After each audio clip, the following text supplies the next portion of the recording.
سرکار دو عالم صلی اللہ علیہ وآلہ وسلم جب دنیا سے پردہ فرما رہے ہیں تو دو چیزوں کا خاص طور پر حکم دے رہے ہیں۔ اوہو الصلاۃ الصلاۃ وما ملکت ایمانکم۔ اللہ اکبر۔ دیکھو نماز کا خیال رکھنا، نماز کا خیال رکھنا۔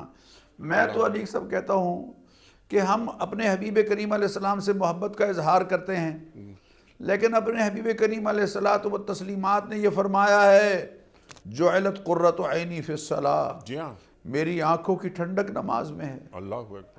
تو ایک تو اس کا معنی یہ ہے کہ میں جب نماز پڑھتا ہوں تو میری آنکھیں ٹھنڈی ہو جاتی ہیں۔ حضرت بلال سے فرمایا کرتے تھے اذن یا بلال ارحنا یا بلال، بلال اذان دے ہمیں راحت پہنچا، راحت پہنچا۔ نماز میں راحت راحت راحت اللہ کے حبیب فرما رہے ہیں۔ اور ایک معنی ہم یہ بھی کر سکتے ہیں کہ میری آنکھوں کی ٹھنڈک نماز میں ہے، یعنی میرا امتی جب نماز پڑھے گا تو میری آنکھیں ٹھنڈی کرے گا۔ اللہ اکبر۔ اس کے احوال اللہ تعالیٰ کے فرشتے حضور اکرم صلی اللہ علیہ وسلم کے سامنے درود جا کے بتاتے ہیں۔ نماز میں درود بھی ہے۔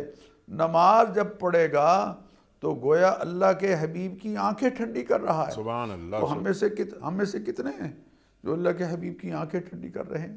الصلاۃ وما ملکت ایمانکم، نماز کا خیال رکھنا، اور جو تمہارے ماتحت ہیں، جو تمہارے زیر نگی ہیں، جو تمہارے کنٹرول میں ہیں، جن کے تم سربراہ ہو، جن کے تم والد ہو، باپ ہو، جن کے تم استاذ ہو، کسی بھی حوالے سے جو تمہارے ماتحت ہیں، خبردار ان کے ساتھ کہیں زیادتی نہ ہونے پائے، ان کا خیال رکھنا۔ یہ آخری کلمات ہیں جو اللہ کے حبیب نے فرمایا۔ جزاک اللہ۔